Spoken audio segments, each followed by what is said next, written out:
You need to be able to answer the tough questions. I guarantee you. Joe Biden was in huge trouble. It was the 2020 Democratic primaries, and he was miles behind. We took a gut punch in Iowa.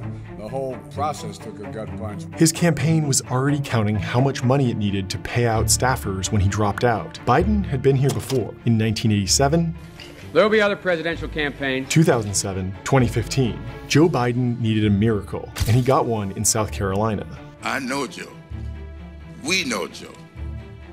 But most importantly, Joe knows us. Thanks to that endorsement from Congressman James Clyburn, Biden won the South Carolina primary in a landslide. 3 days after South Carolina, he dominated Super Tuesday. He went from being on the verge of dropping out to being the nominee in less than a week. Just 8 months after that fateful day, Joe Biden was elected president. It was the culmination of a journey that spanned more than 50 years, one that's included unspeakable tragedy and bitter disappointment. So, who is Joe Biden? How did he go from being the youngest senator to the oldest president? In this video, the many lives of Joe Biden.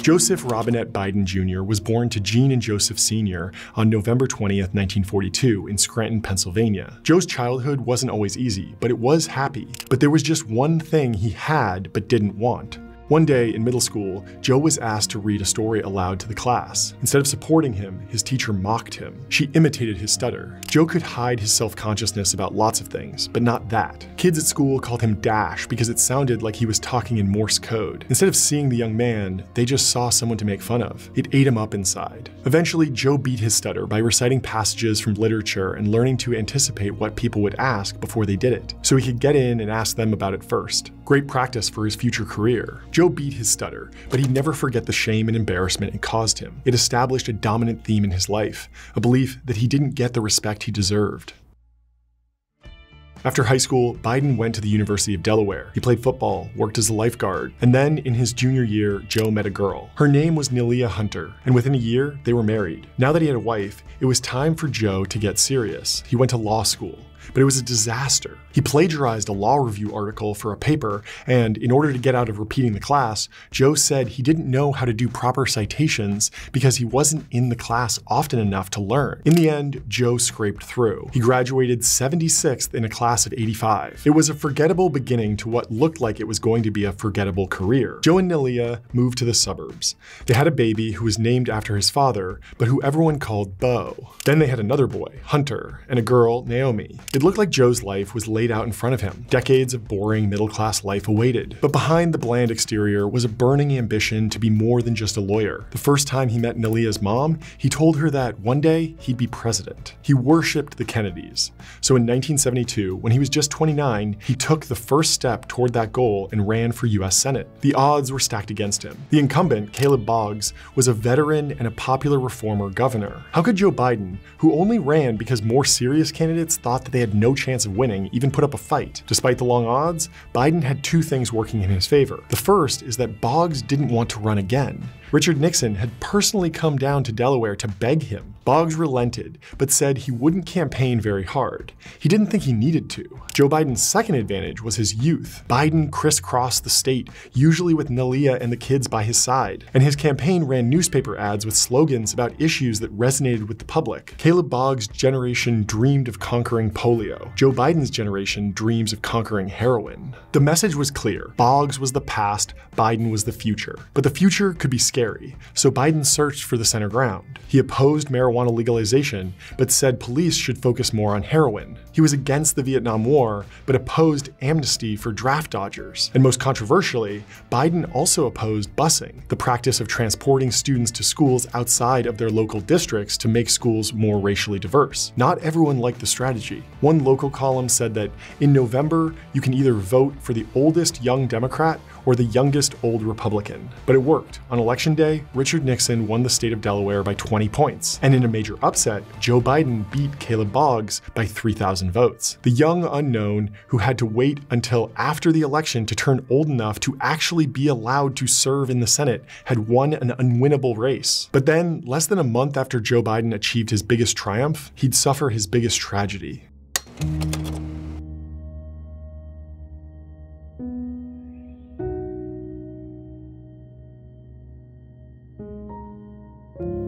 knew, you just felt it in your bones.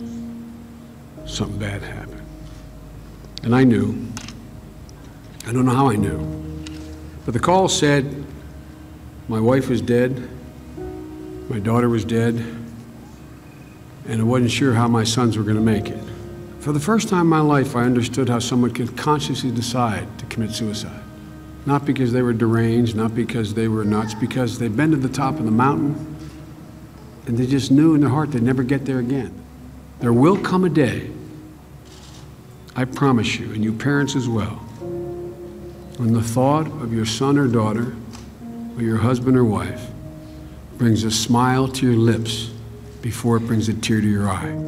For years, Biden would talk about how the driver who killed his first wife and baby daughter drank his lunch on that fateful day. But as much as he wanted it to be true, because maybe it would allow him to make some kind of sense out of what happened, it wasn't. It was just a terrible tragedy. Biden didn't know how he could go on. He wanted to resign, but he was worried about what would happen to Bo and Hunter if they saw their dad swallowed up by grief. So he agreed to stick it out for 6 months and was sworn in as a US Senator beside Bo's hospital bed. And when it was time to go to Washington, he did it his way. For the next 36 years, until he became vice president, he commuted between Washington and Delaware so he could be home every night. Biden valued his relationships with his family above everything else, and he approached his new job with the same mindset. In a town full of Ivy League graduates, he wasn't going to win on raw brain power, but he could win by making friends. Remember, this is a guy who, during his Senate campaign, was called the youngest old Republican. Compromise wasn't a bad thing. It was the way to actually get things done. But this created a dilemma. Could Joe Biden be the ultimate Washington insider while also being a total outsider? Could he afford to skip the fancy cocktail parties so he could tuck his boys into bed at night? He didn't know, but he knew he wanted to try. Because for Biden, relationships were an anchor in deeply uncertain times. Not only was he processing a huge amount of grief, but he arrived in Washington during a pivotal moment in the world order.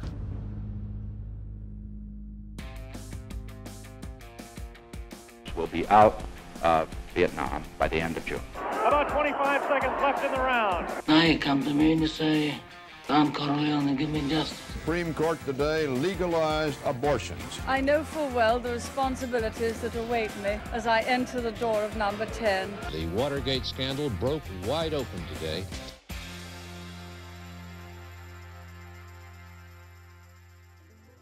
The 1970s was a decade of the energy crisis, stagflation, labor mutiny, urban decay, and a Cold War that looked like it might get hot. It seemed like every night Americans watched stories about riots, strikes, and serial killers. Lines for gas stretched for miles. Crisis at home threatened the national security of the US and its allies. Against this backdrop, Joe Biden kept his head down and worked hard on small things that people cared about, like consumer protection, crime, and campaign finance reform. He made friends on both sides of the aisle. Segregationists, Southern Democrats, liberals, and pro-business Republicans all found they could work with him. That determination to always find common ground is the reason why, less than 3 years after he was elected, Joe Biden was appointed to the Senate Foreign Relations Committee. It was a big step up in terms of prestige and influence. All of a sudden, Joe Biden was one of the leading voices in Washington when it came to foreign policy. His actual beliefs were highly conventional. He thought the United States was the world's greatest force for good, and that communism was the biggest threat to freedom. But at the same time, he thought the US and Soviet Union should find common ground on important issues like arms control. In an unstable era,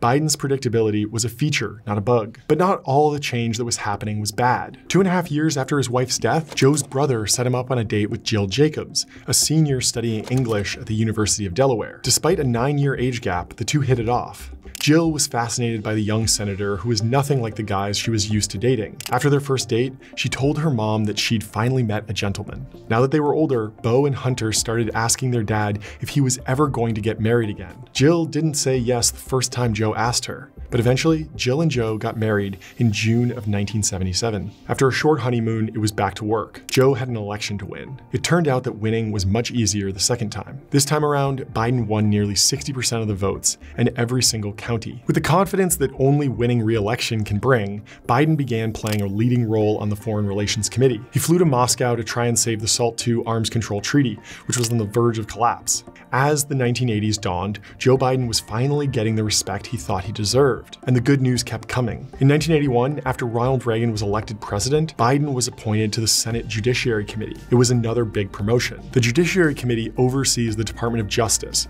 and considers nominations for the Supreme Court. Helped by his role on the Judiciary Committee, Biden's public profile went to the next level. He went to some of the cocktail parties he'd avoided in earlier years and became active on the Democratic Party's speaking circuit. And after he became chair of the Judiciary Committee, an idea started circulating inside Joe Biden's mind. By now, he'd been a senator for 15 years. He was respected by Democrats and Republicans alike. It was now time, Biden believed, to pursue the dream he told Nalia's mom about. It was time to run for president. In a crowded field, Joe Biden looked like one of the strongest candidates for the presidential nomination of a Democratic Party that was desperate to win back the White House after 8 years of Ronald Reagan. He seemed to tick all the boxes. He was a high-profile senator who knew how to raise money. Baby boomers saw a reasonable moderate, young professionals saw a statesman, and Americans saw someone who survived tragedy. Biden announced his candidacy in June of 1987 at the Wilmington train station. So it's your help that I seek first, as today I announce my candidacy for President of the United States of America. In language that was deliberately crafted to remind people of John F. Kennedy, he said that it was time to rekindle the fire of idealism in our society. The campaign announcement was as good as it ever got. Biden couldn't decide on a single campaign message. Was he the voice of a new generation, like JFK? A foreign policy expert? Environmentalist? Educator? He was being pulled in too many different directions at once, and it wouldn't take long for him to crack under the pressure. What law school did you attend? And where did you place in that class? And the other question is... I think I probably have a much higher IQ than you do. The death blow for Biden's campaign came when he gave a speech that was plagiarized from the UK Labour Party leader. My mistake. From there, things quickly unraveled. The media and Biden's candidates for the nomination found examples of him reusing passages from speeches given by JFK and Robert Kennedy. I did not know that was a Robert Kennedy quote. They discovered his plagiarism incident from law school. Maybe if Biden had been leading the polls, it wouldn't have mattered so much, but he was already floundering.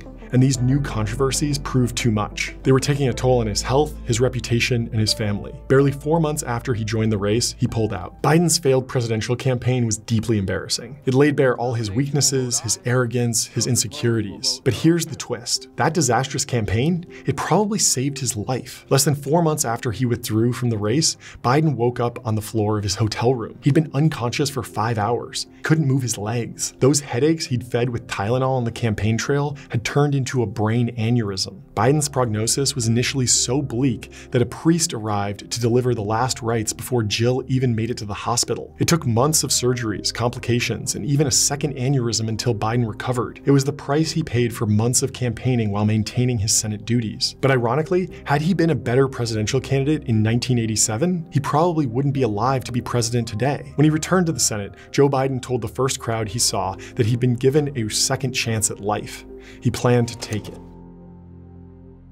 After the embarrassment of his presidential bid and his near-death experience, Biden needed to rebuild his reputation. It wouldn't take long for an opportunity to come up. In 1991, President George H.W. Bush nominated Clarence Thomas to replace Thurgood Marshall, the first African-American Supreme Court justice. Clarence Thomas, seasoned now by more experience on the bench, fits my description of the best man at the right time. The nomination process was controversial right from the start. Thomas was a staunch conservative, especially on hot-button issues like abortion, and women's groups and civil rights organizations didn't want him on the court. And then everything blew up. An FBI report which detailed sexual harassment allegations against Thomas by Anita Hill, a law professor who'd worked with him, was leaked to the media. Televised hearings were reopened. And right there, in the middle of it all, was the chair of the Judiciary Committee, Joe Biden. You swear to tell the whole truth and nothing but the truth, so help you God.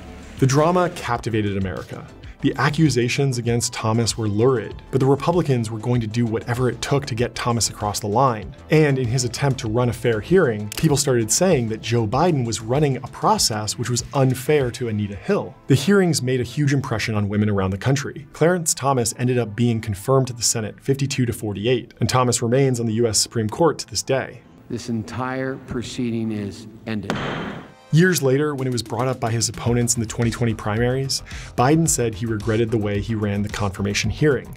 But back then, he didn't. His ability to compromise with almost everyone was the thing that got him to where he was. Chair of the Judiciary Committee, member of the Foreign Relations Committee, potential presidential candidate. He wasn't going to risk throwing that away to appease his critics. Besides, he had bigger fish to fry. Because less than 2 years after nominating Clarence Thomas to the Supreme Court, George H.W. Bush was gone, and his replacement was a very different kind of politician. This election is about change.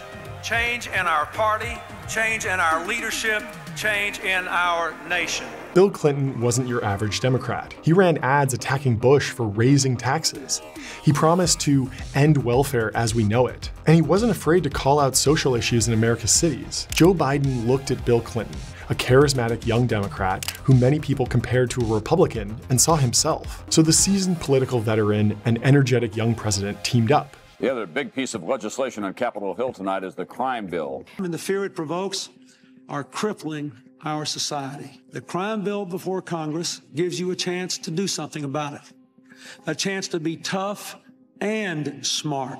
The most significant federal effort to deal with violent crime in America that has ever been undertaken. The 1994 crime bill was one of the most important pieces of legislation of Bill Clinton's presidency, and one of the most controversial. It was the result of years of work by Biden and other leading Democrats, gladly endorsed by Clinton, to address rising crime. In the early 1990s, violent crime rates in the United States were about twice as high as today. The TV news was rife with stories of gang violence, home invasions, and crack cocaine. Americans were scared. Democrats were concerned about crime, and Joe Biden was definitely concerned about crime. In 1989, he criticized George H.W. Bush for not going far enough in the war on drugs. Quite frankly, the president's plan's not tough enough, bold enough, or imaginative enough to meet the crisis at hand.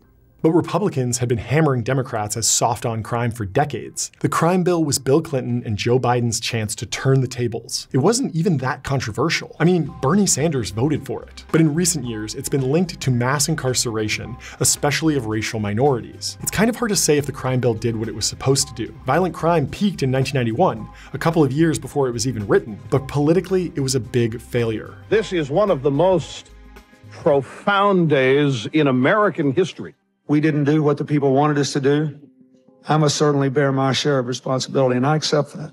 Republicans now are beginning to talk openly about taking control of the House and the Senate. Just 2 months after the crime bill was signed into law, the Democrats suffered a massive defeat in the midterm elections. Republicans gained control over both the House and Senate for the first time in more than 40 years. For Joe Biden, it was a reminder that playing nice with Republicans was a risky strategy.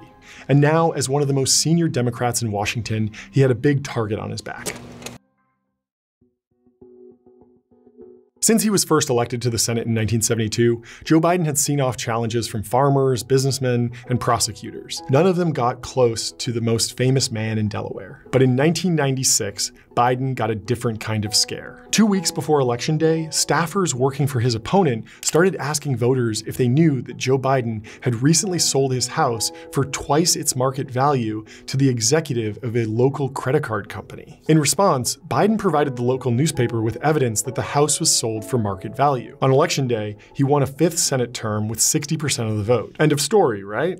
Wrong, because his opponent was actually onto something. Biden did sell his house to a credit card company executive. On its own, that wouldn't be much, but the story goes deeper, and it reveals a lot about Joe Biden and where he came from. The executive who bought his house worked for a company called MBNA, and before they were bought by Bank of America in 2006, MBNA was one of America's biggest credit card companies. They were based in Wilmington, Delaware, the place the Bidens moved when Joe was a boy. That was no coincidence, because Delaware is the best place in America to register a business. Don't believe me? 2/3 of the Fortune 500 are incorporated there. There's a building in downtown Wilmington, which is the official legal address for more than 250,000 businesses. Delaware is a great place to register a business because you can do it anonymously, and because corporate taxes are ultra low, and companies like MBNA wanted to keep it that way.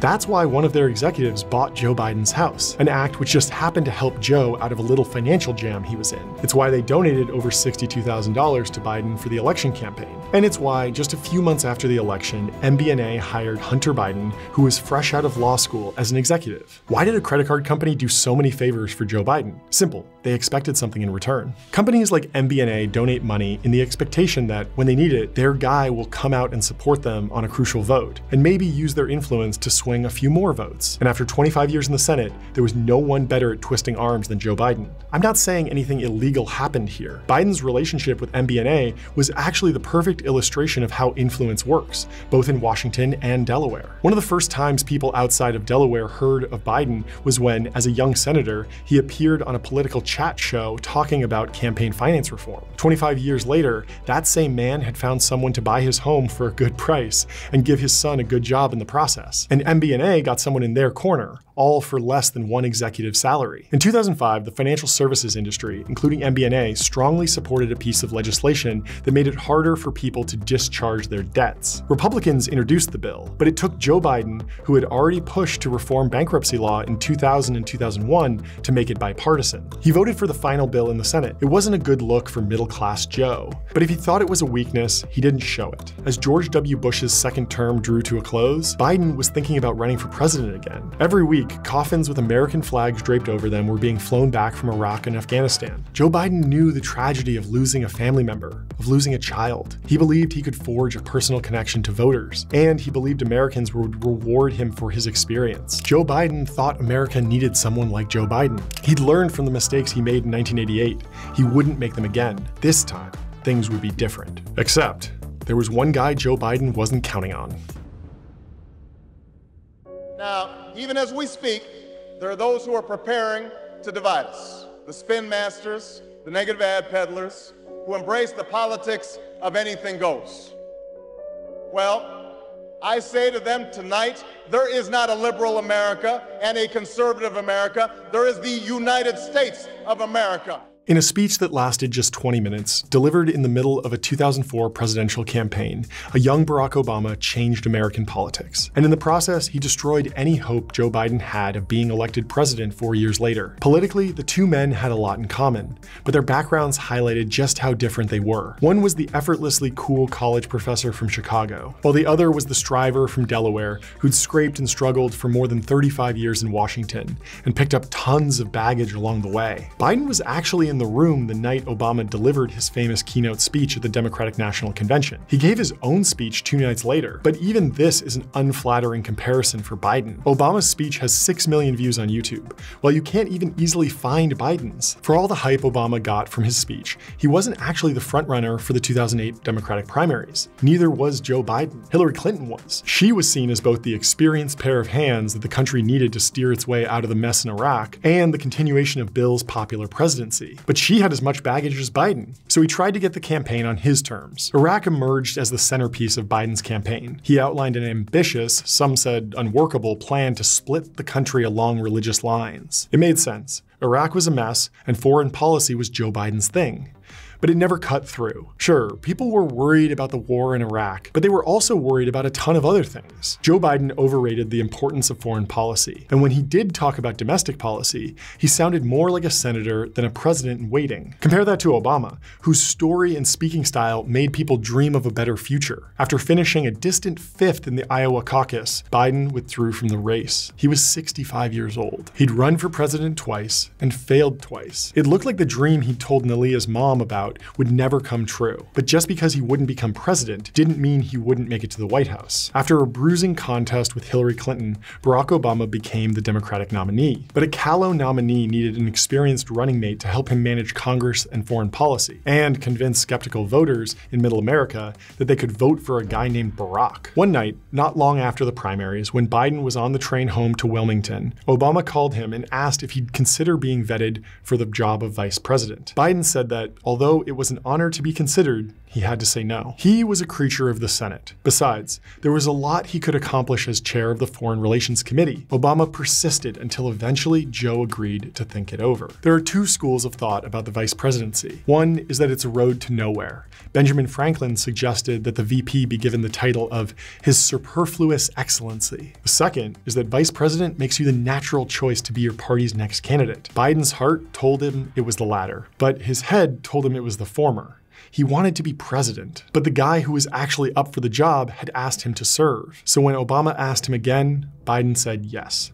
It's a good thing he did. Not in generations has Wall Street absorbed the number of body blows it took today. The American financial system is rocked to its foundation as top Wall Street institutions topple under a mountain of debt. The collapse of Lehman Brothers in September of 2008 triggered the global financial crisis, but it also helped Barack Obama become president. Before the collapse, the polls between him and his opponent John McCain were neck and neck, but that soon changed. Media coverage became increasingly critical of McCain, who as a Republican was seen as supporting the deregulation that was widely blamed for the crisis. Obama ended up winning easily, and in the process, he made history. If there is anyone out there who still doubts that America is a place where all things are possible, who still wonders if the dream of our founders is alive in our time, who still questions the power of our democracy, tonight is your answer.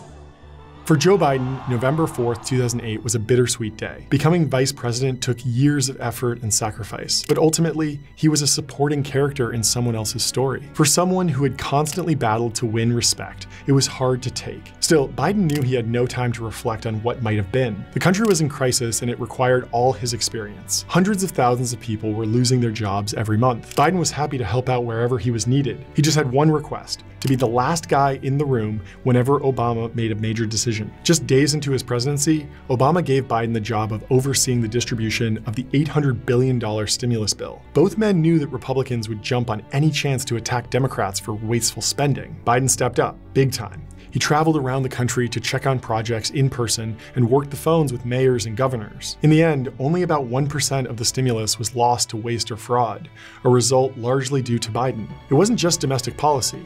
Obama trusted Biden on foreign policy so much he almost deferred to him. Biden visited Iraq 8 times in Obama's first term and was an influential voice in the internal debates about what to do in Afghanistan. His advice wasn't always heeded. He opposed intervention in Libya and warned Obama against the bin Laden raid, but he was always in the room. Biden thrived as vice president because it was a job that showcased all of his strengths as a politician without exposing his weaknesses. He got to make deals and slap backs, and didn't have to do many press conferences. Plus, it made him popular, even if it was hard to see how the semi-ironic popularity he got from being Diamond Joe could translate into becoming president. Despite his reservations, being vice president was, in a lot of ways, the job Joe Biden was born to do. But work never came before family, which is why what happened next was so hard to accept. Beau Biden followed in his dad's footsteps. He went to the same high school and the same law school, and eventually he went into politics just like Joe. Father and son were unusually close. Joe would tell anyone who'd listen that Beau had all of his best qualities and none of his worst. By 2013, Beau was Attorney General of Delaware, and he just announced he was going to run for governor. But not long after, he started getting really bad headaches. After consulting a doctor, Beau got a diagnosis no one wanted to hear. Beau had an aggressive brain tumor. No one took the news harder than Joe. What made it worse was that he was too busy to care for his boy the way he wanted. The United States was facing difficult foreign policy challenges in Ukraine and the Middle East. Given the huge amount of stress he was under, it seemed incredible that Joe Biden was still thinking about running for president. But it only looked that way if you didn't actually know him. Because Biden was still driven by his ambition and his thirst for the respect he felt he'd always deserved but never gotten. If there were no second acts in American life, then Joe Biden was attempting something truly remarkable. A third. The truth is, he'd never stopped dreaming of being president, and never stopped believing he could win. In 1988, he was a bad candidate, and in 2008, he was a good candidate beaten by a once-in-a-generation candidate. But in 2016, he knew that his likely rival, Hillary Clinton, was as flawed as he was. However, Beau just kept on getting sicker and sicker. Joe realized he couldn't be everywhere at once, and that there was actually only one place he wanted to be. Joe committed the walk to Beau's hospital room to memory. He did everything for Beau. The best care, the best doctors, even experimental treatments. But it wasn't enough. Beau Biden passed away on the evening of May 30th, 2015. He left behind a wife, 2 kids, and a grieving dad who now had to confront yet more tragedy. Joe's diary entry from that day was just one line long. "My God, my boy, my beautiful boy. Tragedy had come for Joe Biden once again, and now he needed to decide what to do. Beau had urged him to run, but other people in Joe's life, including Barack Obama, didn't think it was a great idea. He was overwhelmed by grief, and despite his own burning ambition, he was a team player. He didn't want a drawn-out nomination process that would hurt the Democrats in 2016. Eventually, regretfully, he announced he wouldn't run for president in 2016. Beau is our inspiration. Unfortunately, I believe we're out of time, the time necessary to mount a winning campaign for the nomination. Despite his regret, Biden and most of the country thought that the nomination was in safe hands with Hillary Clinton. She'd emerged from a tough contest against Bernie Sanders. She was smart and experienced. She was highly qualified. She was up against Donald Trump, for crying out loud. For most observers, the outcome seemed fairly certain. You probably remember what happened next. You know, it's just awfully good that someone with the temperament of Donald Trump is not in charge of the law in our country. Because you'd be in jail. Secretary Clinton. I had the weirdest dream last night. Remember that guy who used to host The Apprentice? I dreamed we elected him president. This was a white lash against a changing country. It was a white lash against a black president. Hillary Clinton has called Donald Trump to concede the race. January 20th, 2017 will be remembered as the day the people became the rulers of this nation again.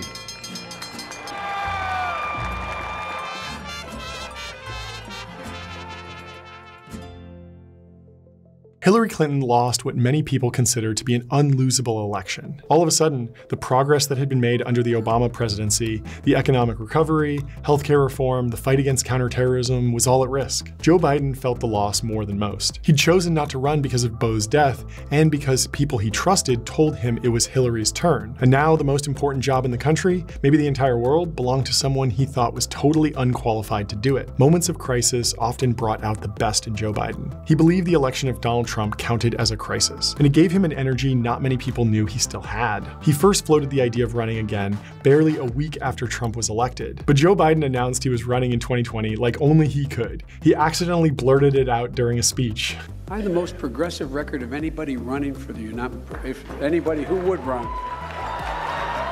He wouldn't formally announce he was running until a month later, but by then everyone knew. Biden's campaign team was composed of his most trusted advisors, including his sister Valerie, who helped him get elected to the Senate way back in 1972. Almost immediately, Biden was declared the frontrunner for the Democratic nomination, but he knew he'd been in this position before and failed. Biden was too arrogant in 1988 and powerless in the face of the Obama phenomenon in 2008. So in 2020, he made a more modest pitch. Biden knew that lots of Americans were angry. They were angry about politics, about the economy, about the response to COVID-19. So instead of fanning the flames, he pitched himself as the boring candidate. He would be the anti-Trump, the safe hands at the wheel who could steer the country away from chaos and toward stability. Ironically, one of the first people to recognize the appeal of this pitch was Donald Trump. In a weird way, it was a compliment, because it showed Trump recognized the threat Biden posed. Biden was deeply offended by Trump's presidency and its consequences for the country, and he was worried that the rest of the people being touted as Democratic nominees didn't have what it took to win. The primary debates gave Biden's younger opponents the opportunity to attack him for his record. All of Joe Biden's baggage was brought up and debated in prime time. It was a reminder that in politics, it's better to not have a track record. The first few states were brutal for Biden. Iowa, New Hampshire, Nevada. He was miles off the pace. All of the old doubts about his ability to connect with voters resurfaced. And then South Carolina happened. My buddy Jim Clyburn, you brought me back. After South Carolina, the rest of the Democratic field melted away within days. Lots of Bernie supporters thought it was a conspiracy, but the truth is much simpler. Biden won because the relationships he'd spent decades investing in paid off. Over the years, Biden had built relationships with most of the candidates who stepped aside. Amy Klobuchar, the senator from Minnesota, remember the time he complimented a speech she gave during her first year on the job. Democratic Party leaders and voters decided Joe Biden was more likely to achieve their ultimate goal, beating Donald Trump. Biden accepted the nomination in a Milwaukee convention center that was almost entirely empty because of COVID-19. This is our moment.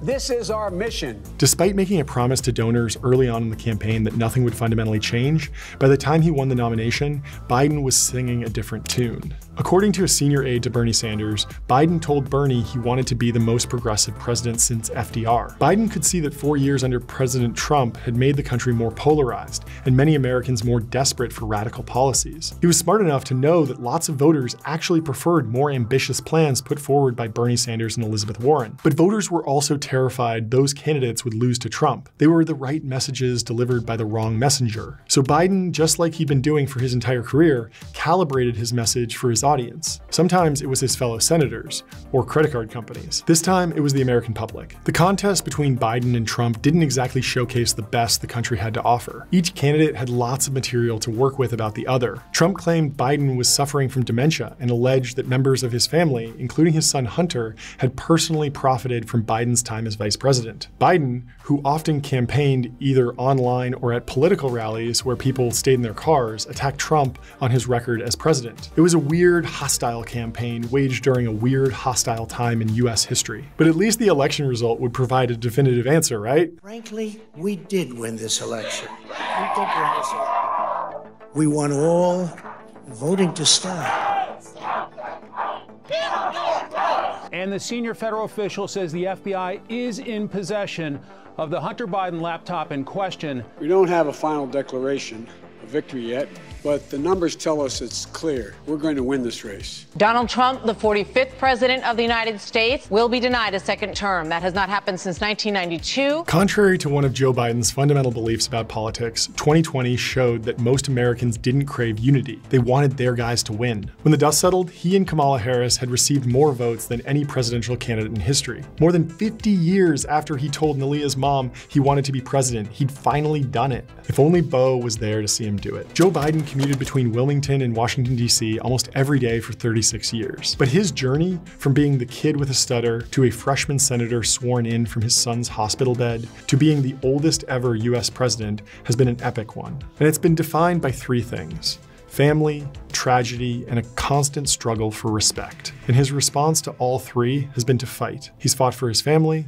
he's fought to overcome tragedy, and he's fought for respect. Joe Biden isn't a remarkable guy. He'd be the first to tell you that, but his story sure is. To learn more about his presidential opponent, Donald Trump, watch this video next. Thanks a lot.